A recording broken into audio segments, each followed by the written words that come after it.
Thanks for having me here. This is going to stay, I think I'm going to try to, because it's 20 minutes, I'm going to bounce through a lot of ideas and sort of hopefully peg them for more detailed, involved discussions during sort of workshops and stuff this afternoon, rather than trying to go really deep into anything in particular. With that in mind, I'm going to talk about complexity in social and economic systems as sort of a leading point. So the reason that we have sort of these complex emergent behaviors in our socio-technical systems is that we are fundamentally modifying the environment that we participate in. Actually, there's some interesting analogies to discussion of sort of biological evolution where our bacteria was functionally changing the environment, and that changing the environment changed the fitness landscape for the participation in that environment. And we're actually doing this in sort of macro human scale by engineering on the world and inventing things and building new technologies and fundamentally modifying the means with which we interact with each other and our environment, which in turn our social and economic behaviors adapt to. So this is sort of behavioral evolution. I'm going to be focusing on this from a sort of, social behavior and social ecological perspective. But I always find it fun to talk about how the sort of complex feedback dynamic emerges in these sort of what I would call cyber-physical systems. And anyway, so this is sort of the main entry point. We have this overlap between the sort of temporal dynamics, how we behave, how that behavior changes the environment, and how in turn the changed environment changes our behavior. The sort of paradigms for complexity in engineering are not particularly new. I like to point out that the socio-technical systems paradigm was introduced in the 50s. The sort of second order cybernetics and the discussion of sort of control systems and the way in which our the way we organize our societies and organize systems becomes part of those systems itself is sort of introduced in the 70s and was very, very popular in the sort of, late Cold War, post-Soviet application of engineering to sort of human systems. And now actually we have something that is a little bit newer. I like the term cyber-physical systems. They are things like our power grids, where there are the economic loads put on the grid, the physical network infrastructure, the plants and various other forms of sort of business entities that actually collectively, source power, source materials, source labor, like all the way down to the economics at the individual consumption of power level. Those systems are highly networked, and in fact we see things like cascade failures when sort of part of a power system goes down, the loads get shifted, and you can actually have the same systems that make the resilient in the short term can make it fragile because you sort of pick up the loads that were dropped, and if that sort of overloads the system, then you see more things go down. These are actually some of our best physical, networked, sort of multi-layer systems that exist today, and I think it behooves us to study them as part of our sort of what I would say more social system studies as I get into sort of decentralized organizations. This is going to be more about human coordination in a less physical sense. So this is a slide that I've actually given a 20-minute talk just on, so I'm not going to do that right now.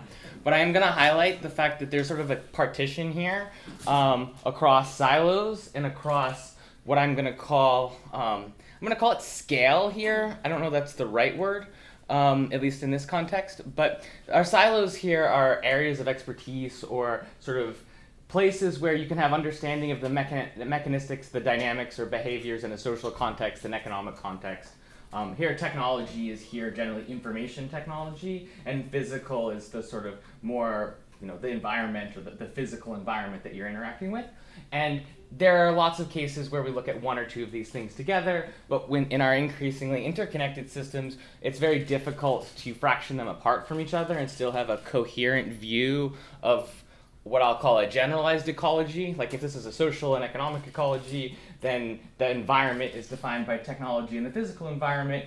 But as the rate of change of the technological or physical systems rises, it becomes less appropriate to separate the timescales. And so we kind of have to reason them as that are systems that are co-evolving between social and economic and technological and physical. But in order to do that, when we pull that all into context, we can't necessarily look at the full depth at the same time. So we sort of trade our slice and silos for a slice and layers. And the way that I've done this breakdown in my work is to focus on our sort of global systemic goals, value flows, like the desired emergent properties of a system, which are the byproduct of the specific local agent behavior, which is itself constrained by the patterns of interaction. So patterns of interaction basically say, what does it mean to interact? What is interacting?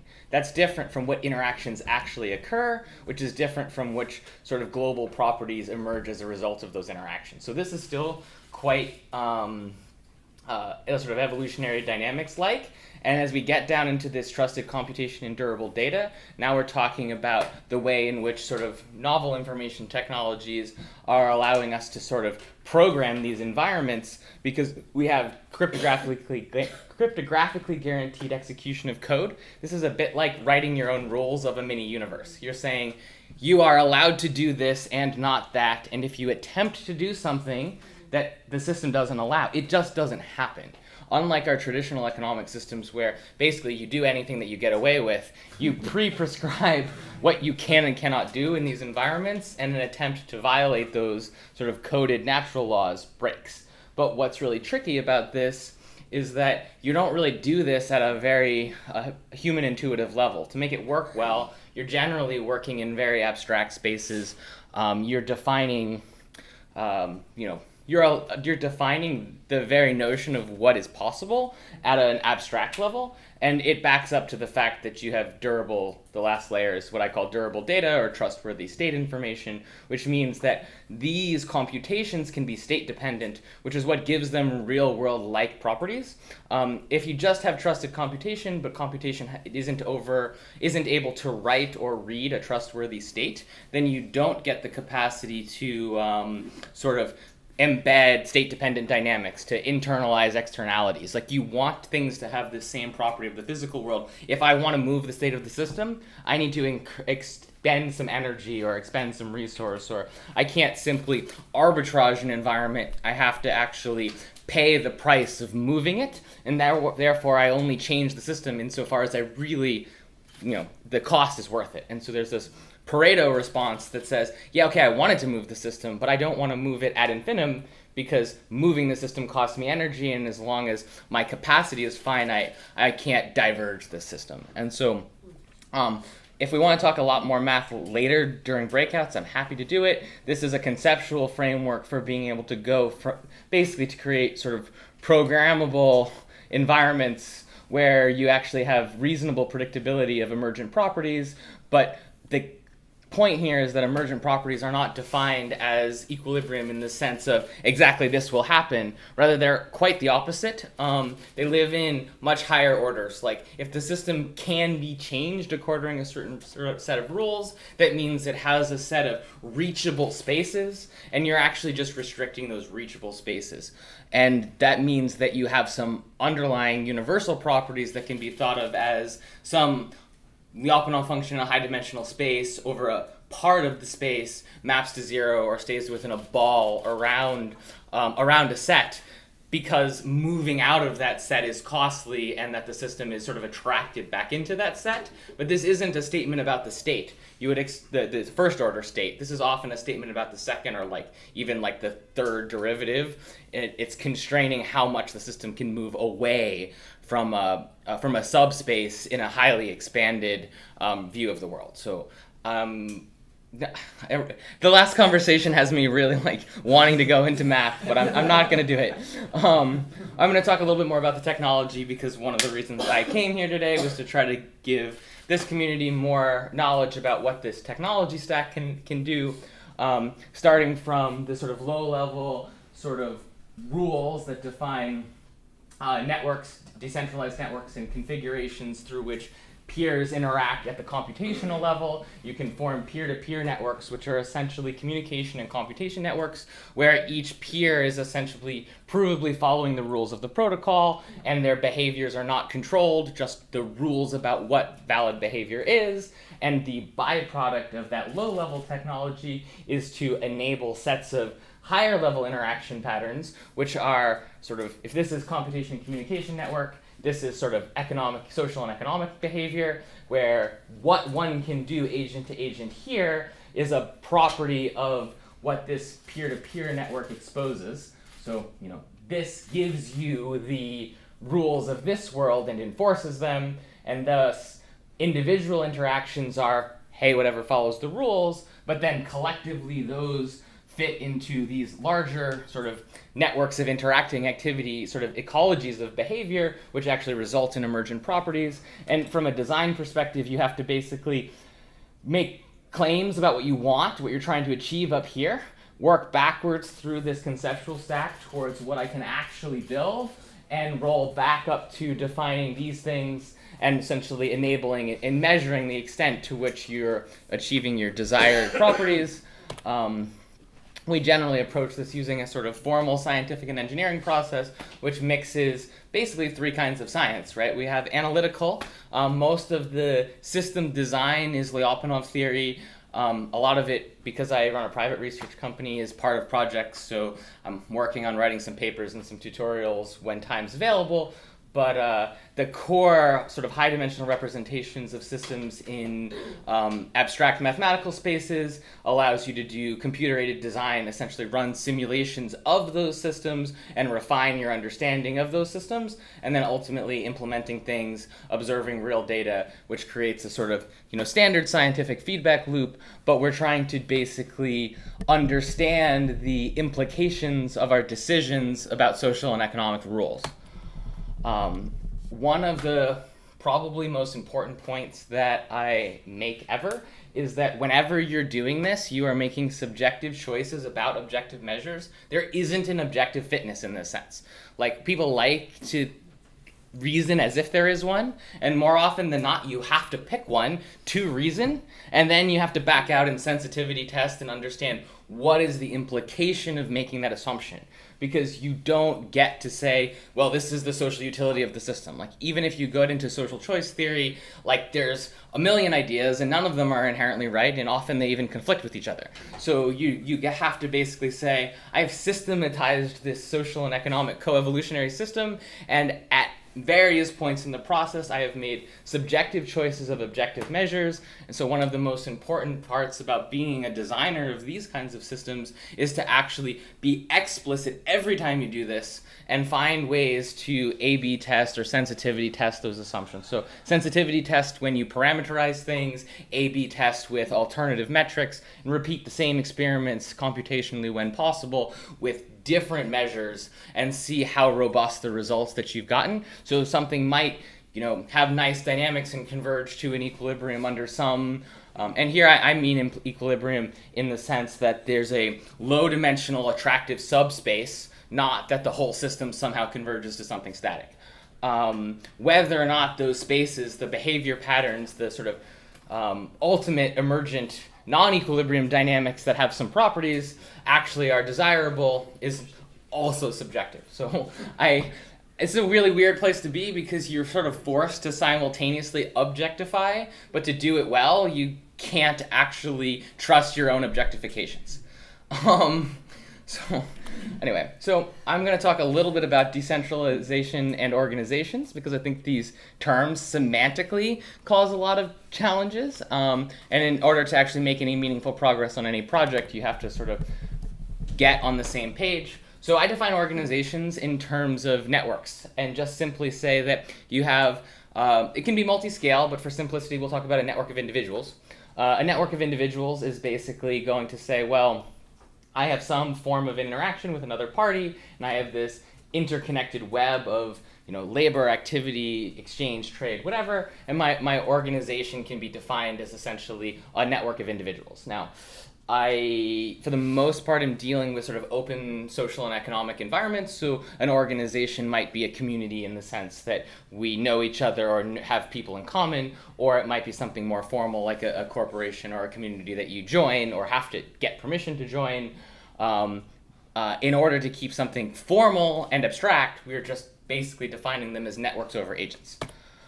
And when you have a network over agents, you need to understand what does it mean to have a link, and a link is a function of coordination, and for whatever the context is, we can talk about, well, we want to do something together, whatever it is, and I have some rules, requirements, limitations, whatever, and you do, and then the feasible space of links that we could form between us is basically the overlap between these two things. And if there's no overlap, then we don't link, and it's no big deal because the system doesn't require that everybody's linked to everyone. We just have to have this idea that there's this network formation game embedded in the idea of an organization as a network that determines whether or not we choose to persist a relationship. And that is an abstract concept because all we really want is the graph at this point. You need a specific problem space, a problem to be working on, where this collapses to a specific, to something specific. Like an agreement in one of the projects that I worked on was to teach a class. It was a project called Odom. It's an on-demand education marketplace,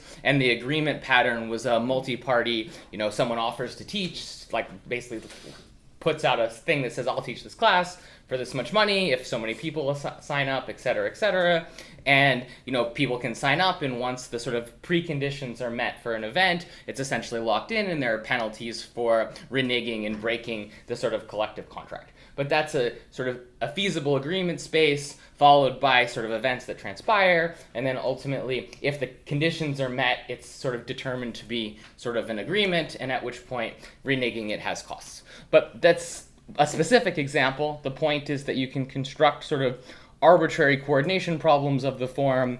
Each participant has a set of requirements, and there's an intersection, and only the agreements that fulfill the needs of all of the parties would constitute a feasible, complete agreement. And then I'm probably not going to try to go into this too much. One of the biggest challenges here is that these things are multi-scale.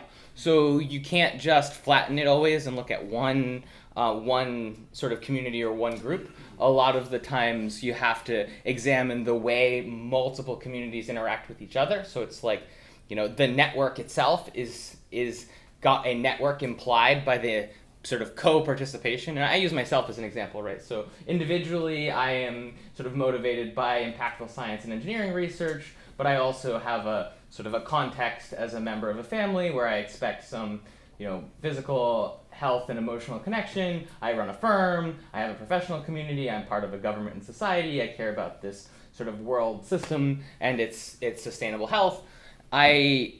Ultimately, at every one of these levels of scale, I could be a participant in multiple communities, and I have individual relationships, but I also have firm-to-firm relationships, and I have even professional community-to-professional community relationships. I ended up here because one of my collaborators in the sort of engineering research domain around social and economic networks was invited, and he lives in Berlin. So he was like, oh, hey, you live in San Francisco, can you go speak to this community? And so that, at some level, was an individual connection that was manifest as part of a professional connection. So one has to be really careful even about slicing these networks too finely when there's multi-scaling going on. This really, though, comes down to scoping problems well. So if you acknowledge the sort of super scope, then you can prune it down to find the right dotted line boundaries that help you solve the problem at hand without having an a priori assumption of,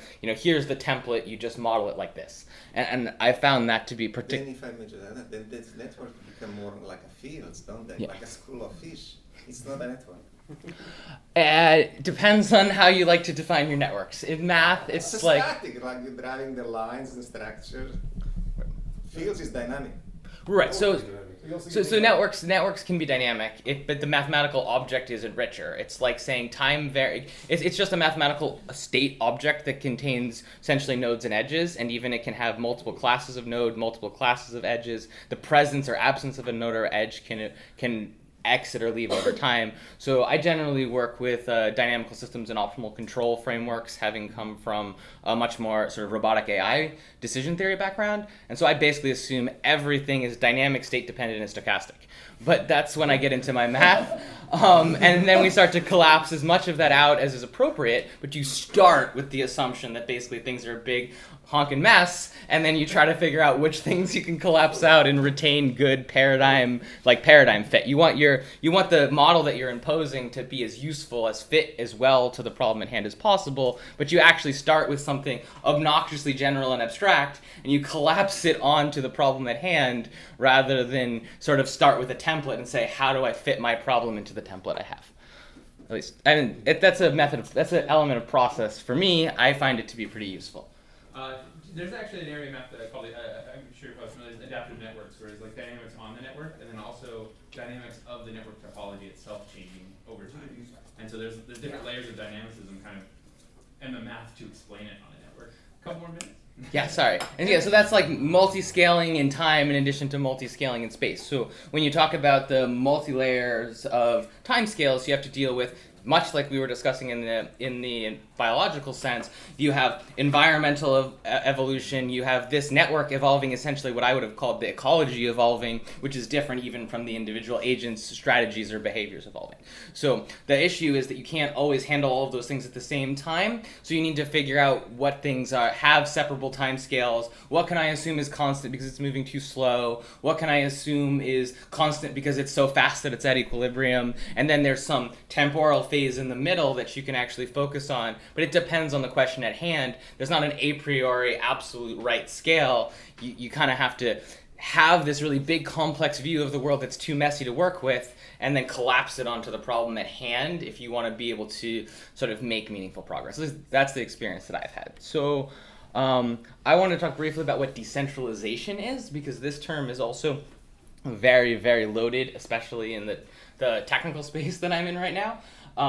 We have decentralization in a bunch of different metrics. So we can think of it in terms of peer-to-peer versus centralized. It's decentralized if you have a more peer-to-peer architecture. It's centralized if you rely on a central authority. But the notion of a central authority or a bottleneck can depend on a lot of different things. So in the sense of transparency, this is access to information. The system is decentralized in the sense that anyone who is participating is sort of permissively has access to information, which is different from the way that decision authority is exercised. You can have systems that have high degree of information access but highly centralized decision-making authority. And actually, my favorite examples are around the evolution of things like Uber and Lyft and Airbnb as centralized technology platforms that allow for decentralized activity. So you have